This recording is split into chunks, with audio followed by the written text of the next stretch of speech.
Hello friends, దేవుని కృప వల్ల అయ్యగారు అమ్మగారు మీ అందరికీ దేవుని యొక్క విలువైన ప్రసంగములు స్వయంగా రాసినవి మీకు అందచేయాలని కోరుకుంటున్నాను. మా పుస్తకంలో సిలువ ధ్యాన ప్రసంగములు 83 ప్రసంగములు, క్రిస్మస్ ప్రసంగములు 50 ప్రసంగములు, బైబిల్లోని స్త్రీల ప్రసంగములు 72 ప్రసంగములు, మోషే సుఖోపవాస ప్రసంగములు 63 ప్రసంగములు. ఈ పుస్తకములు అయ్యగారు అమ్మగారు స్వయంగా రాసినవి మీ అందరికీ అందాలని కోరుకుంటున్నాము.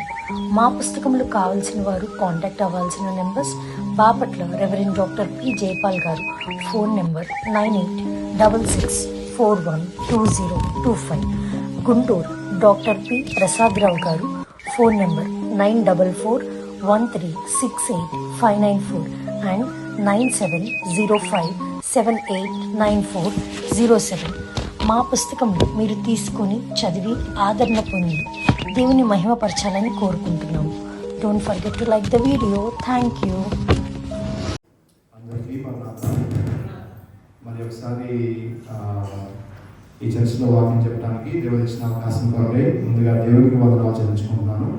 అలాగే అవకాశం ఇచ్చిన అయ్యగారికి అమ్మగారికి వందనాలు చెల్లించుకుంటున్నాను. సరే, వాక్యం చదువుకుందాం. రోమీయులకు రాసిన పత్రిక 12వ అధ్యాయము 2వ వచనం చదువుదాం. రోమీయులకు 12:2.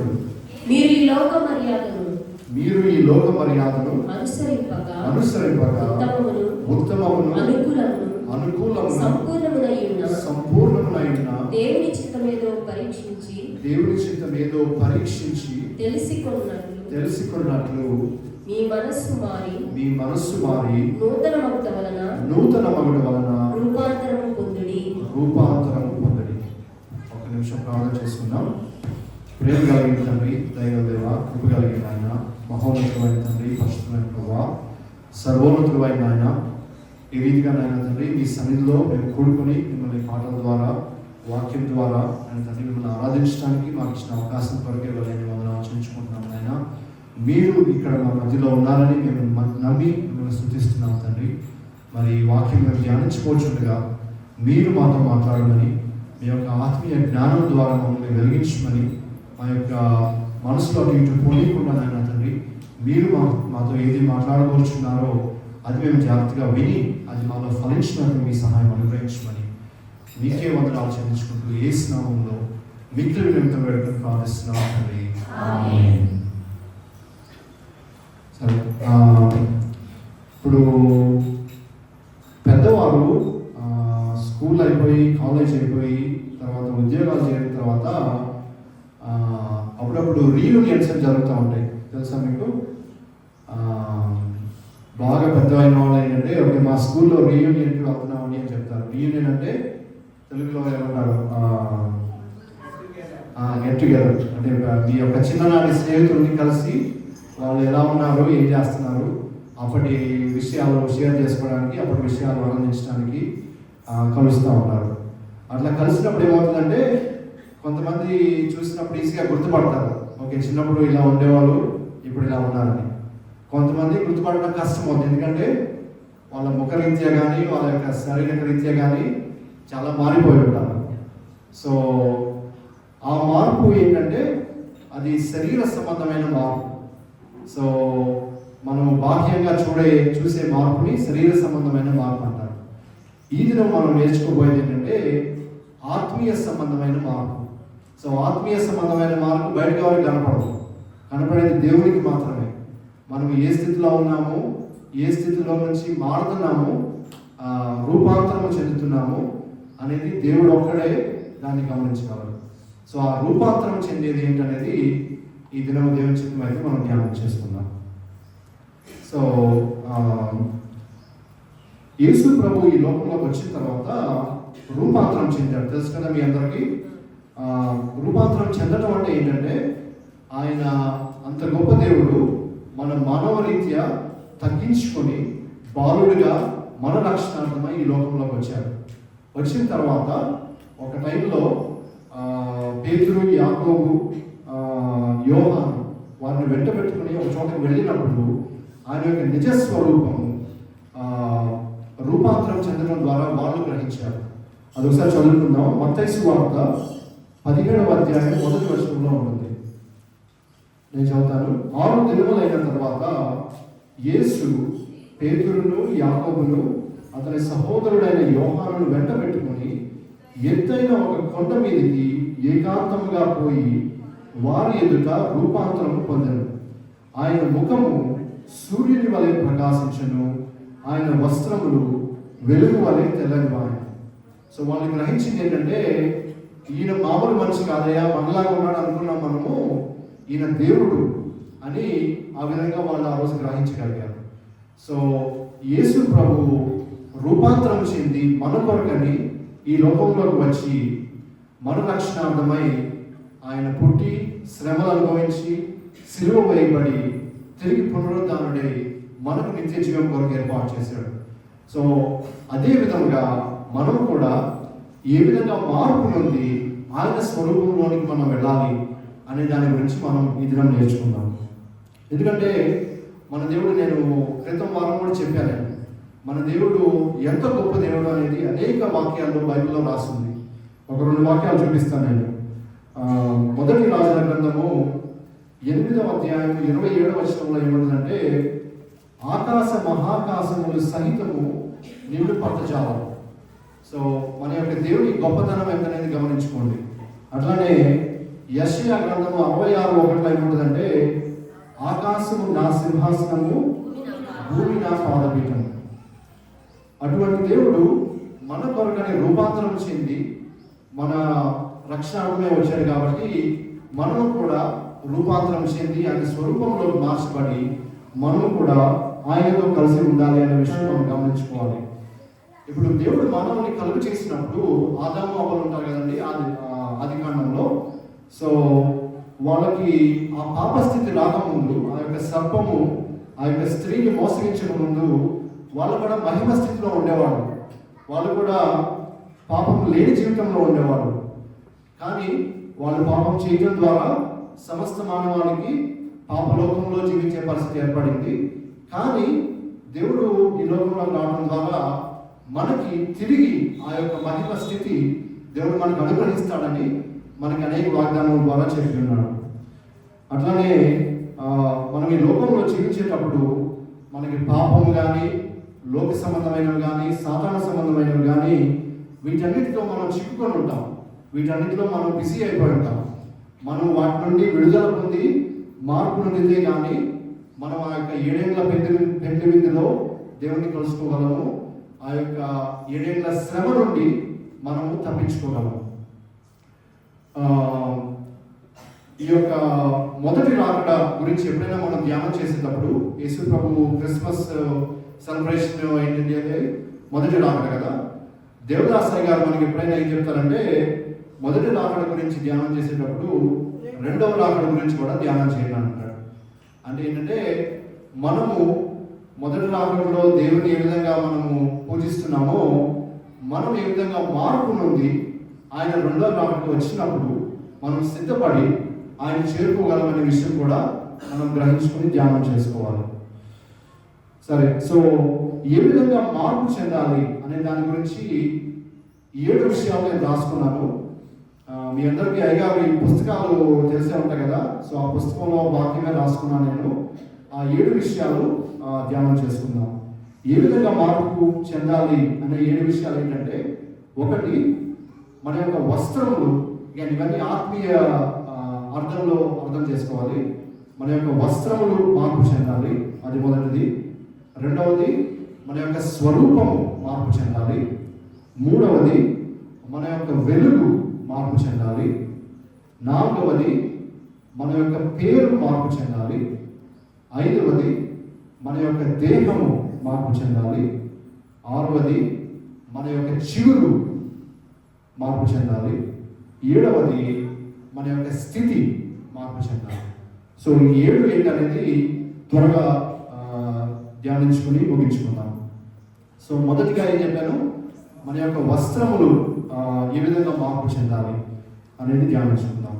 సో యేసు ప్రభు ఈ లోకంలోకి వచ్చినప్పుడు ఆయనకి పరలోకంలో ఉన్న అంతస్తు, పరలోకంలో ఉన్న ఆధిక్యత, ఇందాక ఇది పాడుకున్నాం మనం, దేవదూత క్రిస్మస్ అని చివరి వచనము ఏ విధంగా పరము నుంచి మన కొరకు వచ్చాడు అనే దాని గురించి ఆ వచనం ఉంటుంది.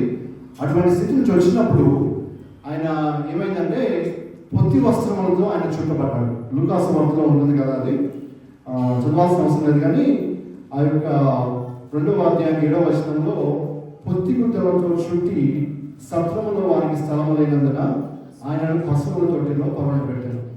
సో అటువంటి ఉన్నతమైన స్థితిలో ఉన్న ఆయన మన కొరకని లోకంలోకి వచ్చి పొత్తి గుడ్డలతో చుట్టుబడ్డాడు.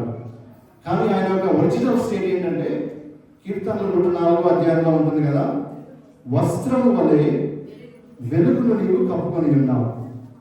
సో అటువంటి పరిస్థితి నుంచి ఆయన మన కొరకు తగ్గించుకొని కిందకి వచ్చాడు.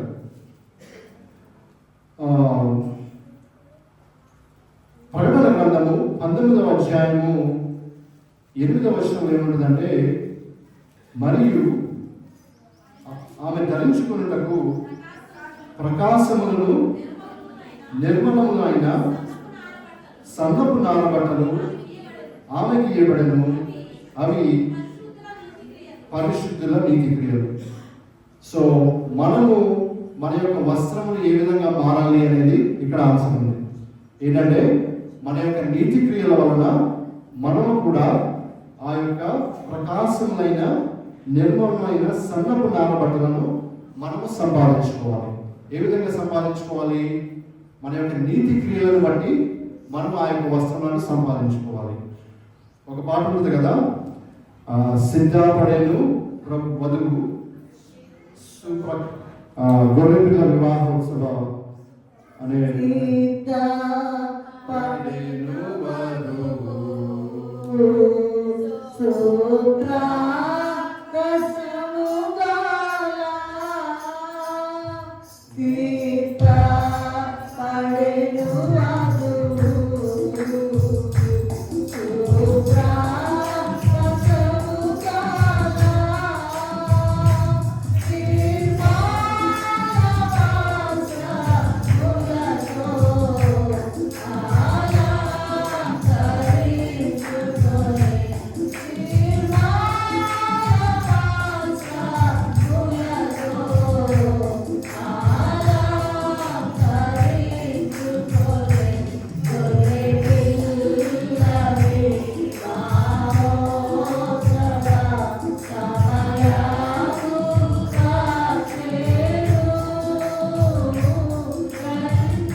ప్రకాశములను నిర్మలమైన సన్నపు నారబట్టలు పొందుకుంటేనే కానీ మనము ఆయన 2వ రాకడలో మనము సిద్ధపడలేము, ఆయన చేరుకోలేము, ఆయన 7 ఏళ్ల పెండ్లి విందులో మనం పాల్గొనలేము. ఒకటి గమనిస్తే ఏంటంటే యేసు ప్రభు మన కొరకు ఎంతగానో ఆయన యొక్క స్థితి నుంచి తగ్గించుకొని ఎంతో దూరం నుంచి, పరలోకం ఎంత దూరం ఉందో మనకు తెలియదు. ఏంటి, మన కొరకు ఎవరైనా చాలా దూరం నుంచి కష్టపడి వచ్చారనుకోండి, మనం ఏం చేస్తాం? వాళ్ళకి ఏ విధంగా కృతజ్ఞతగా ఉండాలని ఆలోచిస్తామా లేదా? అట్లానే యేసు ప్రభు ఎంతో ఉన్నతమైన ఆయన మన కొరకు ఇండివిజువల్గా నీ కొరకు నా కొరకు వచ్చి ఆయన మన రక్షణార్థమే వచ్చాడు. కాబట్టి మనకి ఎన్ని శ్రమలున్నా, ఎన్ని కష్టములున్నా, ఎన్ని బాధలున్నా మనము ఆ యొక్క నీతి వస్త్రములు పొందుకోవడానికి, ఆ యొక్క నీతి క్రియలు చేయడానికి మనము ఎల్లప్పుడూ ఆలోచిస్తూనే ఉండాలి. అట్లానే మత్తయి సువార్తలో కూడా ఒక ఉపమానం దేవుడు చెప్తాడు. మత్తయి సువార్త 22వ అధ్యాయంలో మనం చదవాల్సిన అవసరం లేదు, కానీ ఏముంటుందంటే ఉపమానం, ఒక రాజు ఉంటాడు, అందరూ తెలిసే ఉంటుంది కదా. ఒక రాజు ఒక పెళ్లి విందు కొరకని అందరినీ పిలవమంటాడు. అందరికీ పెళ్లి కార్డులు ఇస్తారు కదా, పెళ్లి జరుగుతుండే అందరికీ పెళ్లి కార్డులు ఇచ్చిన తర్వాత పెళ్లి టైం వచ్చేదానికి పెళ్లి కార్డులు ఇచ్చిన వాళ్ళు ఎవరు రారు. ఎందుకు రారు? వాళ్ళ బిజీలో వాళ్ళు ఉంటారు. ఆ పనులు ఉన్నాయి, ఈ పనులు ఉన్నాయి, మాకు టైం లేదు, ఇవాళ కాదులే అని వాళ్ళు పెళ్లికి రారు. పెళ్లికి రాకపోతే రాజు ఏం చేస్తాడు? సరే ఇక వాళ్ళని కదిలేసి వదిలే. యాక్చువల్లీ ఒకసారి మొదటిసారి వాళ్ళు వెళ్ళి అడుగుతాడు, మళ్ళీ రమ్మంటాడు. రమ్మంటే వాళ్ళందరూ మాకు కుదరదండి, మాకు ఆ పనులు ఉన్నాయి, ఈ పనులు ఉన్నాయి అంటారు. సరే ఇట్లా కాదని బయట స్ట్రీట్స్ అంటే వీధులలోనికి వెళ్ళి మంచి వాళ్ళైనా చెడ్డ వాళ్ళైనా ఎవరినైనా తీసుకురమ్మంటాడు. అందరినీ రమ్మంటాడు పెళ్ళి. అందరినీ రమ్మంటే వస్తారు. కాకపోతే వచ్చిన వాళ్ళలో ఒక ప్రాబ్లం ఉంటుంది. ఒక మనిషి పెళ్లికి వచ్చి పెళ్లి వస్త్రం వేసుకోడు. ఒక్కటి చదువుదాము. 22వ అధ్యాయం మత్తయి సువార్త 12 నుంచి 14 చదవండి. స్నేహితుడా పెళ్లి వస్త్రము లేక ఇక్కడికి ఎలాగ వచ్చితివి అని అడగగా వాడు మౌని అయి ఉండెను. అంతట రాజు వీని కాళ్ళు చేతులు కట్టి వెలుపటి చీకటిలోనికి త్రోసివేయండి, అక్కడ ఏడుపును పండ్లు కొరుకుటయు ఉండునని పరిచారకులతో చెప్పాను. కాగా పిలువబడిన వారు అనేకులు, ఏర్పరచబడిన వారు కొందరే అని చెప్పారు. సో దీన్ని బట్టి మనం అర్థం చేసుకోవాల్సింది ఏంటంటే, మనము వస్త్రములు మార్పు చెందడం అనేది ఆప్షనల్ కాదు. పర్వాలేదులే మనం ఉన్నాయి లేకపోతే లేదు అనడానికి లేదు. పెళ్లికి వెళ్ళావు అంటే పెళ్లి వస్త్రం కావాలి. పెళ్లి వస్త్రం కాకపోతే ఏముంది? అక్కడ కాళ్ళు చేతులు కట్టి వెలుపటి చీకటిలో త్రోసివేయబడతారు. ఏడుపులు పండ్లు కొరుకుటయు అక్కడ ఉంటుంది. కాబట్టి మనము మన యొక్క వస్త్రములను ఏ విధంగా సంపాదించుకోవాలి అనే దాని గురించి మనం ప్రార్థన చేసుకుని దాని కొరకు మనం దేవుని అడిగినప్పుడు దేవుడు ఆ యొక్క మహిమ వస్త్రాలను మనకు ఏర్పాటు చేస్తాడు. ఆ విధంగా మనం మార్పు చెందాలి. సో అది మొదటి పాయింట్. రెండో పాయింట్ ఏం చెప్పానంటే, మన యొక్క స్వరూపం మారాలని చెప్పాను. మన వస్త్రములు మారాలి, మన యొక్క స్వరూపం మారాలి. సో ముందుగా దేవుడు ఏ విధంగా ఆయన స్వరూపం మార్చుకుని వచ్చాడనే దాని గురించి ధ్యానం చేసుకుని తర్వాత మన స్వరూపం ఎలా మారాలనేది చూద్దాం. సో ఫిలిప్పీల గ్రంథము 2వ అధ్యాయము 6వ వచనము 7వ వచనంలో ఏముంటుందంటే, ఆయన అంటే యేసు ప్రభు గురించి మాట్లాడుతున్నారు. దేవుని స్వరూపం కలిగిన వాడైంది దేవునితో సమానముగా ఉండుట విడిచిపెట్టకూడని భాగ్యమని ఎంచుకొనలేదు కానీ మనుష్యుల పోలికగా పుట్టి దాసుని స్వరూపమును ధరించుకొని తన్ను తానే రిక్తునిగా చేసుకున్నాడు. సో ఆయన యేసు ప్రభు దేవుని స్వరూపం కలిగి ఉన్నవాడు, దేవునితో సమానముగా ఉన్నవాడు. కానీ దానిని విడిచిపెట్టి ఆయన మనుష్యుల పోలికగా పుట్టి దాసుని స్వరూపం ధరించుకొని తను తానే రిక్తునిగా చేసుకున్నాడు. ఎందుకని ఆయన చేశాడు? ఎందుకని ఆయన స్వరూపం మార్చుకున్నాడు? కేవలం మన కొరకు, నీ కొరకు, నా కొరకు, మనము నశించిపోకుండా ఉండడానికి మన కొరకు ఆయన స్వరూపం మార్చుకున్నాడు. కాబట్టి మనము కూడా మన యొక్క స్వరూపము మార్చుకోవాలి. ఏ విధంగా మార్చుకోవాలి అంటే, 1 పేతురు 2వ అధ్యాయము 9వ వచనం. ఎందుకంటే మనము చాలా దీనస్థితిలో ఉన్నాము. మనం దీనస్థితిలో ఉన్నాము కాబట్టి దేవుడు మన కొరకు వచ్చాడు. సో మనం మార్పు చెంది ఉన్నతమైన స్థితిలోకి ఏ విధంగా వెళ్ళాలి అనేది 1 పేతురు 2వ అధ్యాయము 9వ వచనంలో. అయితే మీరు చీకటిలో నుండి ఆశ్చర్యకరమైన తన వెలుగులోనికి మిమ్మల్ని పిలిచిన వాని గుణాతిశయములను ప్రచురము చేయ నిమిత్తము ఏర్పరచబడిన వంశమును రాజులైన యాజక సమూహమును పరిశుద్ధ జనమును దేవుని సొత్తైన ప్రజలునై ఉన్నారు. సో 3 విషయాలు ఉన్నాయి. మనం స్వరూపం ఎలా మారాలంటే, మనము ఏర్పరచబడిన వంశంలోనికి వెళ్తున్నాం. మనం రాజైన యాజక సమూహములుగా ఉండాలి. ఆ స్వరూపంలోనికి మనం మార్చబడాలి. పరిశుద్ధ జనముగా ఉండాలి. ఆ విధంగా మన స్వరూపం మారితేనే కానీ మనము దేవుని 2వ రాకడలో కలుసుకోలేము, పెళ్లి విందులో పాల్గొనలేము.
సో అదేదో ఊరికి నేను చెప్పలేదు, మనం రాజులుగా యాజకులుగా ఉంటామని. ఇందాక 3 వాక్యాల్లో ఒక వాక్యం చదివారు కదా, ప్రకటన 20 అధ్యాయం 4వ వచనంలో ఇంకా మోర్ డీటెయిల్గా ఉంటుంది. ఏముంటుందంటే, అంతటా సింహాసనములను చూచితిని, వాటి మీద ఆసీనులైయుండు వారు విమర్శ చేయుటకు అధికారం ఇవ్వబడను, మరియు క్రూరముగ్రహమైనను దాని ప్రతిమకైనను నమస్కారం చేయక తమ నొసల యందు కానీ చేతుల యందు కానీ దాని ముద్ర వేయించి కొనని వారిని యేసు విషయమై తామిచ్చిన సాక్ష్యము నిమిత్తము దేవుని వాక్యము నిమిత్తము శిరచ్ఛేదన చేయబడిన వారి ఆత్మలను చూచితిని. వారు బ్రతికిన వారై 1000 సంవత్సరములు క్రీస్తుతో కూడా రాజ్యము చేసిరి. రాజ్యం చేయటం అంటే ఏంటి? మనము రాజులుగా ఉండటం, ప్రైమ్ మినిస్టర్గా, ప్రెసిడెంట్గా, చీఫ్ మినిస్టర్గా మనం ఆ స్థితిలో ఉండటం. ఆ యొక్క స్థితి దేవుడు మనకి ఇస్తాడని చెప్పాడు. ఆ విధంగా మన యొక్క స్వరూపం మారాలి అంటే మనము ప్రతిదినము ఆయనను అడిగి, ఇవాళ రాశారు కదా, ఆయనకి మనము డెడికేటెడ్గా, డిలిజెంట్గా ఆయన నమ్ముకొని ఉంటే, ఆయనతో కలిసి నడిస్తే ఆ విధంగా మన స్వరూపం మారుతుందని దేవుడి వాక్యం చెప్తా ఉంది. కానీ మనందరం ఏంటంటే, ఆయన ఏ విధంగా దాసుని స్వరూపం ధరించుకొని లోకంలోకి వచ్చాడో, మనము ఆయన రాకముందు మనము దాసులమై ఉన్నాం. ఏ విధంగా దాసులము? లోకంలో అనేకమైన వాటికి మనం దాసత్వం అయి ఉన్నాం. క్విక్గా ఒక 7 విషయాలు చెప్తాను. ఓకే, వాక్యం తీయాల్సిన అవసరం లేదు, కానీ టైం లేదు కాబట్టి. ఒకటి, పాపమునకు మనందరము దాసులం అయిపోయాం. ఎందుకంటే ఆ యొక్క పాప జీవితం లోకంలో ఉంది కాబట్టి పాపమునకు దాసులం అయ్యాం. యోహాను 8:34లో ఉంటుంది. రెండవది, సిరికి దాసులం అయ్యాం. సిరి అంటే తెలుసు కదా, డబ్బు, ధనం.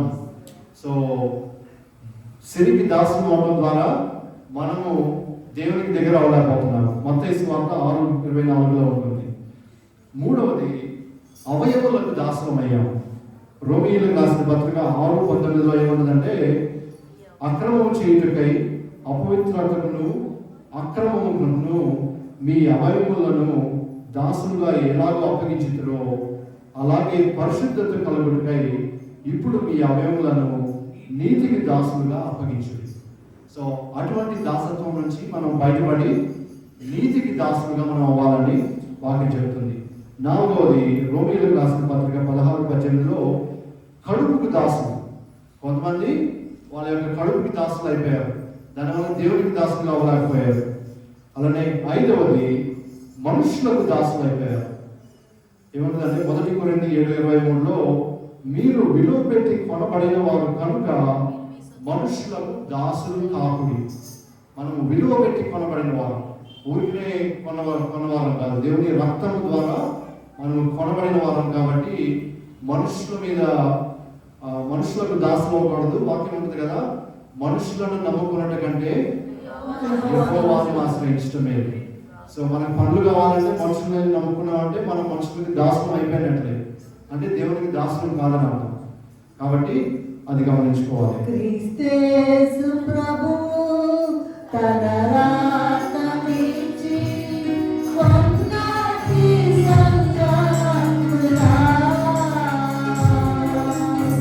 ఎవరు చేరరు మారే సంచులు పరలోకమే వారి. క్రీస్తు ప్రభు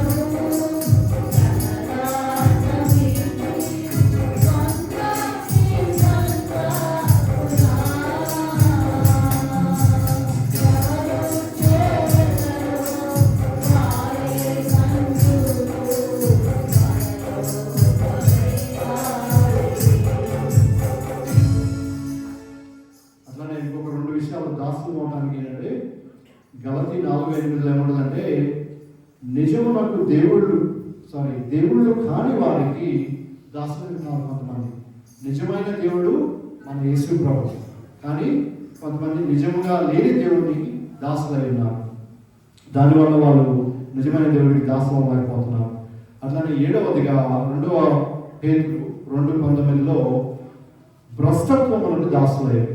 భ్రష్టత్వం అంటే తెలుసు కదా, భ్రష్టత్వం అంటే ఏంటి? దుర్మార్గత.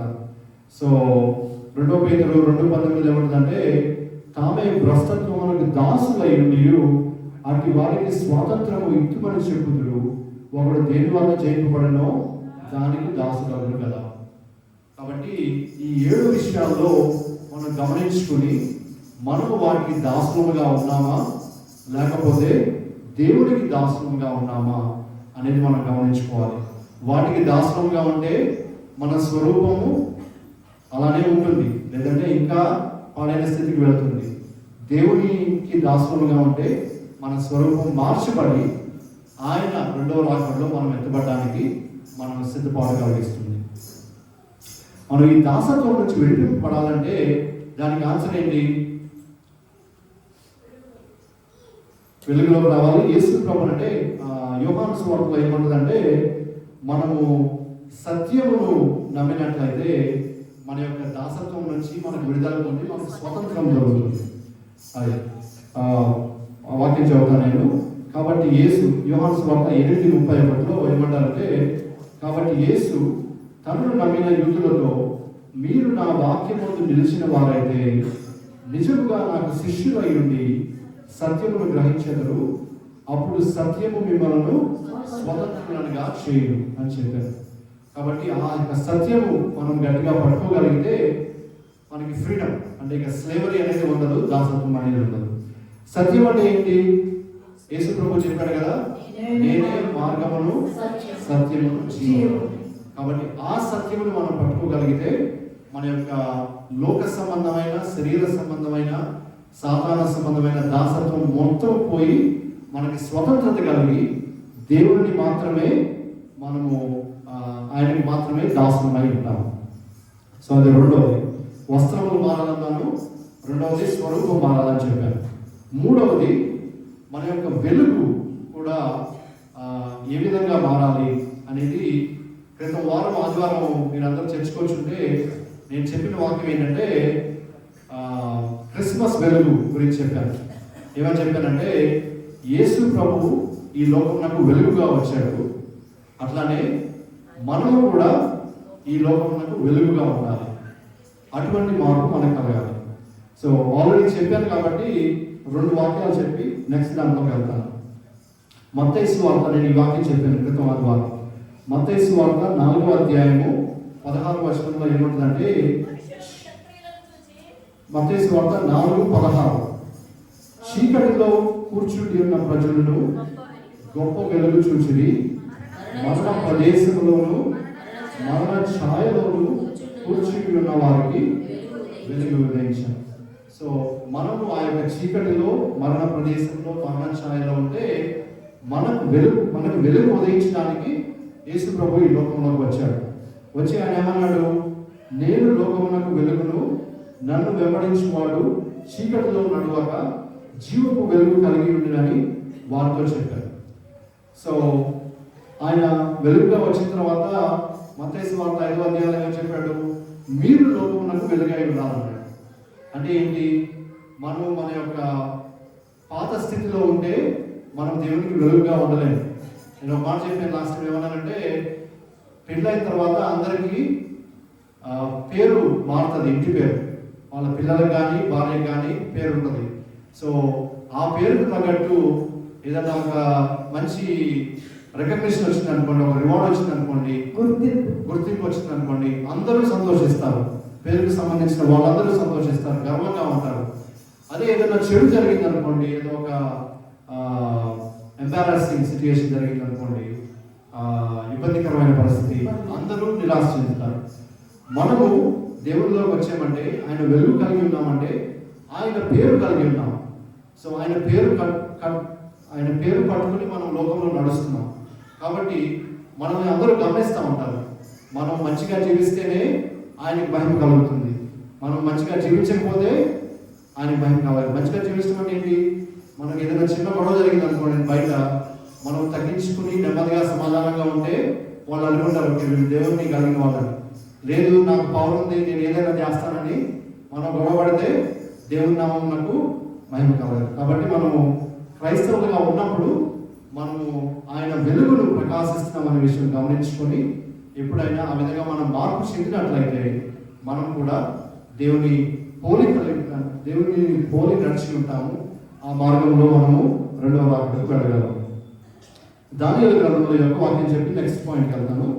దానియేలు గ్రంథము 12వ అధ్యాయము 3వ వచనంలో ఏమిటంటే, బుద్ధిమంతులైతే ఆకాశ మండలంలోని జ్యోతులను పోలిన వారై ప్రకాశించెదరు, నీతి మార్గమును అనుసరించి నడుచుకున్నట్లు ఎవరు అనేకులను త్రిప్పుదురో వారు నక్షత్రముల వలె నిరంతరమును ప్రకాశించరు. అంటే ఏంటి? మనం ఆయన వెలుగును ప్రకాశించాలి. మనం ఈ లోకంలో వెలుగుగా ఉండాలంటే ఆ విధంగా ఉన్నప్పుడే మనము ఆ యొక్క నక్షత్రముల వలె నిరంతరము ప్రకాశించదని చెప్తున్నారు.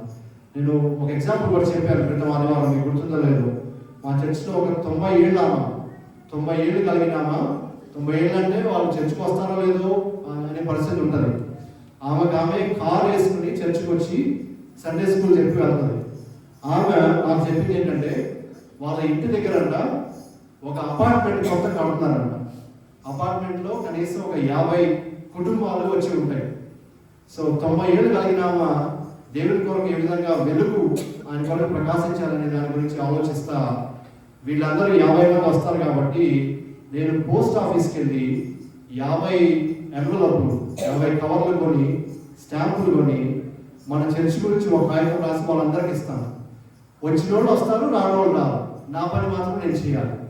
కాబట్టి మనము దేవుని కొరకు వెలుగుగా జీవించాలంటే మన యొక్క వెలుగు మారాలి.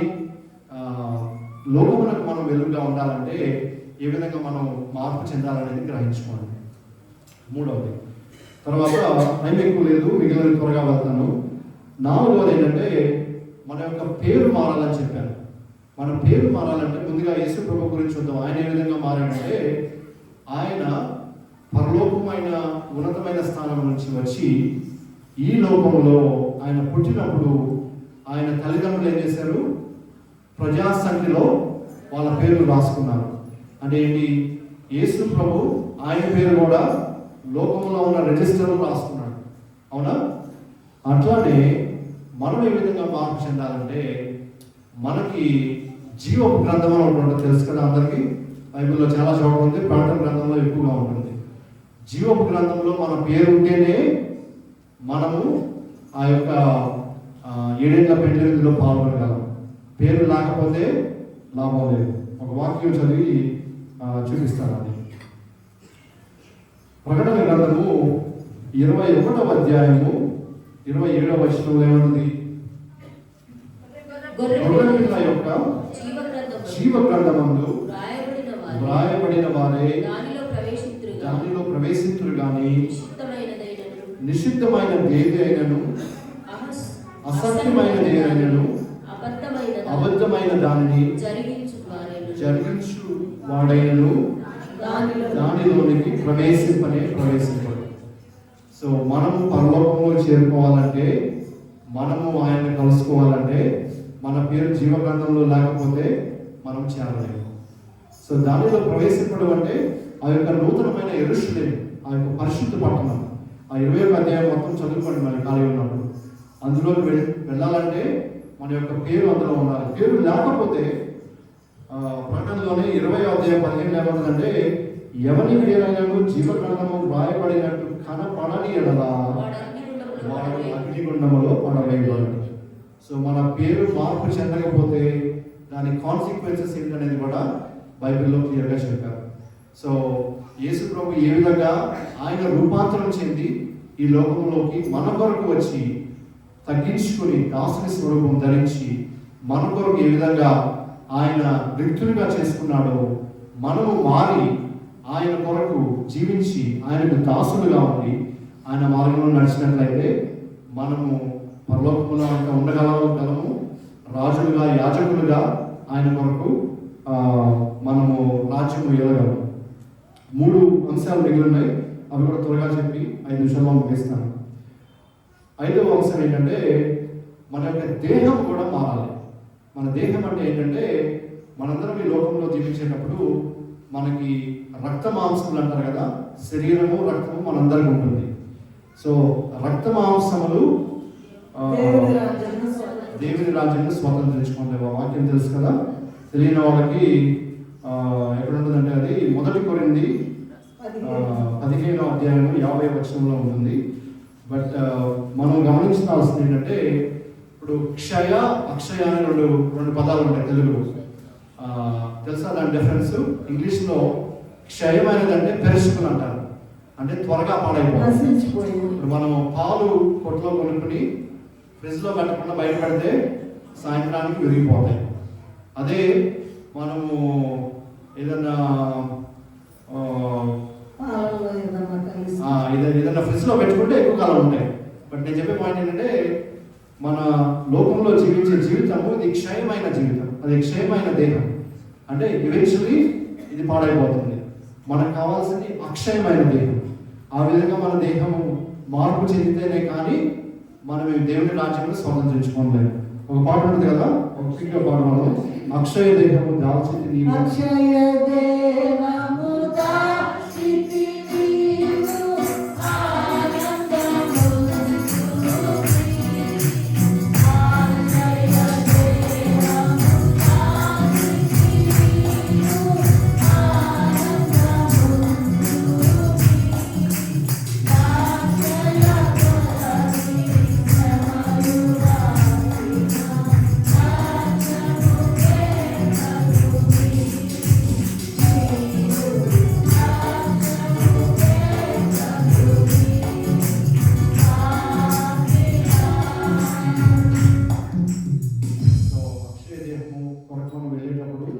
లక్షల కొలది శ్రమలు వచ్చిన మనం వాటి వైపు చూడకుండా అక్షయ దేహం వైపు చూడాలి అనేది మనం గమనించుకోవాలి. ఆ విధంగా మన యొక్క దేహము మారాలి.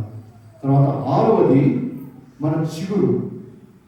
యెషయా 11లో ఉంటుంది కదా, యెషయా మొదటి నుంచి చిగురు పుట్టిన ఉంటుంది కదా, ఆ యొక్క చిగురు ఎవరు? యేసు ప్రభు. ఇర్మియా గ్రంథం 23:5లో ఏముంటుందంటే యెహోవా ఇలాగూ ఆజ్ఞాయించుచున్నాడు, రాబో దినములలో నేను దావీదునకు నీటి చిగురును పుట్టించాను, అతడు రాజై పరిపాలన చేయను, అతడు వివేకముగా నడుచుకును, కార్యము జరిగించును, భూమి మీద నీతి న్యాయములను జరిగించును. సో ఇదంతా యేసు ప్రభు గురించి చెప్తున్నారు. సో ఆయన మన కొరకు చిగురించి మన రక్షణార్థమై ఆయన ఇక్కడికి వచ్చాడు.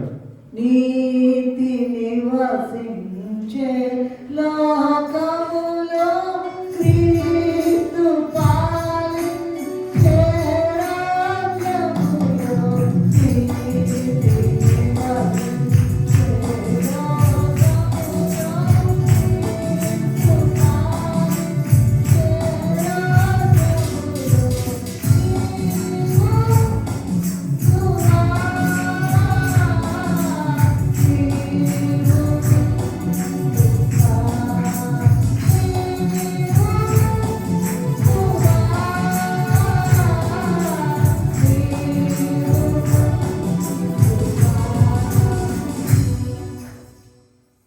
సో ఈ లోకంలో అంధకారము, అజ్ఞానము, నిరాశ, నిస్పృహ, దేవుడు లేని జీవితం ఇదంతా తీసివేసి చిగురుగా ఆయన మన కొరకు వచ్చాడు. అలానే మనము కూడా మన యొక్క జీవితములు మొద్దుబారిపోకుండా, మూడుబారిపోకుండా మనము కూడా చిగురించాలి. చిగురించాలి అంటే ఏంటి? మనము కూడా ఫలములు ఫలించాలి. సో ఆత్మీయ ఫలము తెలుసు కదా, 9 ఉంటాయి అందరికి. సో మనము చిగురించాలి అంటే ఆ యొక్క ఆత్మీయ ఫలములు గమనించుకోవాలి. చివరి ఆత్మఫలం ఏంటంటే ఆశా నిగ్రహం అంటారు. ఇంగ్లీష్లో సెల్ఫ్ కంట్రోల్ ఉంటుంది. చాలా కష్టం అది, కానీ అటువంటి ఫలములు ఫలిస్తేనే మనం చిగురించగలము, మనం దేవుని రాజ్యంలో చేరగలము. జీవితాలను చిగురింపజేయ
చివరిగా లాస్ట్ పాయింట్ ఏంటంటే, మన 7 పాయింట్లు అడుగుతాను, మన గుర్తులో లేదో గుర్తు పెట్టుకోండి. లాస్ట్ పాయింట్ ఏంటంటే మన స్థితి మారాలి. మన స్థితి మారడం అంటే ఏంటంటే, మనము దరిద్రంలో ఉన్నాము, మనము భయంకరమైన స్థితిలో ఉన్నాము. ఆ యొక్క స్థితి నుంచి దేవుడు మనలను ధనవంతులుగా చేస్తాడు అని వాగ్దానం చేశాడు. 2 కొరింథీ 8వ అధ్యాయం 9వ వచనంలో ఏముంటుందంటే, మీరు మన ప్రభు అయిన యేసుక్రీస్తు కృపను ఎరుగుదురు కదా, ఆయన ధనవంతుడై ఉండి మీరు తన దారిద్ర్యం వలన ధనవంతులు కావాలని మీ నిమిత్తము దరిద్రుడాయ. ఆయన ధనవంతుడుగా ఉన్న ఆయన మన కొరకు దరిద్రుడాయ. ఎందుకని? మనము ధనవంతులుగా ఉన్నాం. ఇప్పుడు అనేక వాక్యాలు ఉంటాయి, టైం లేదు కానీ వెళ్ళలేదు కానీ, ఆయనను ఫాలో అయిన శిష్యులు ఉంటారు కదా, ఆయనతో నడిచిన వాళ్ళ గురించి ఏమనుంటుందంటే బైబిల్లో, వాళ్ళు భూలోకంలో తలక్రిందులు చేశారని ఉంటుంది. ఒక వాక్యం చదువుదాం. 1 కొరింథీ 1వ అధ్యాయము 26వ వచనంలో ఏమంటుందంటే, సహోదరులారా మిమ్మల్ని పిలిచిన పిలుపును చూడుడి, మీరు లోకరీతిని జ్ఞానులైనను గనులైనను గొప్ప వంశము వారైనను అనేకులు పిలువబడలేదు. కానీ ఏ శరీరియు దేవుని ఎదుట అతిశయింపకుండునట్లు జ్ఞానులను సిగ్గుపరచుటకు లోకములో నుండి వెర్రి వారిని దేవుడు ఏర్పాటు చేసుకుని ఉన్నాడు. బలవంతులైన వారిని సిగ్గుపరచుటకు లోకంలో బలహీనులైన వారిని దేవుడు ఏర్పాటు చేసుకుని ఉన్నాడు. అంటే వాళ్ళ స్థితి మారిపోయింది దేవునితో కలిసి నడవడం వల్ల. అట్లానే కీర్తనలో కూడా ఉంటుంది కదా, కీర్తనలో 113:8 ఏమంటుందంటే, ఆయన నేల నుండి దరిద్రులను లేవనెత్తువాడు, పెంట కుప్ప మీద నుండి బీదలను పైకెత్తువాడు. ఆ విధంగా మన యొక్క స్థితి మారాలి అంటే మనము ఆయనతో కలిసి జీవించాలి. ఇంగ్లీష్లో ఏమంటుందంటే చోజన్ పీపుల్ అంటుంది. చోజన్ పీపుల్ అంటే ఎన్నుకొనబడిన వారు, ఏర్పాటు చేయబడిన వారు. సో మనం మామూలు సాధారణ వాళ్ళం కాదు. దేవుడు మనల్ని ఏర్పాటు చేసుకుని ఆ యొక్క రాజ యాజకత్వంలోనికి, ఆ యొక్క పరిశుద్ధ జనాంగంలోనికి, ఇంకో చోట ఎక్కడ బైబిల్లో ఉంటుంది, మీరు నా సొత్తు అని ఉంటుంది. ఇంగ్లీష్లో a people for God's own possession. అంటే ఏంటంటే, ఇప్పుడు మన పిల్లలు ఉన్నారనుకోండి, వాళ్ళు ఏమంటే మనం ఊరుకుంటామా? అసలు ఊరుకోము. వాళ్ళు తప్పు చేసినా వెళ్ళి అవతల గొడవ పడతాం. అట్లానే మనకు దేవుడి యొక్క సొత్తు, ఆ యొక్క సొత్తుగా మనం ఉన్నామంటే మనము మార్పు చెంది ఉండడం ద్వారానే ఆ యొక్క అర్హత మనం పొందుకోగలం.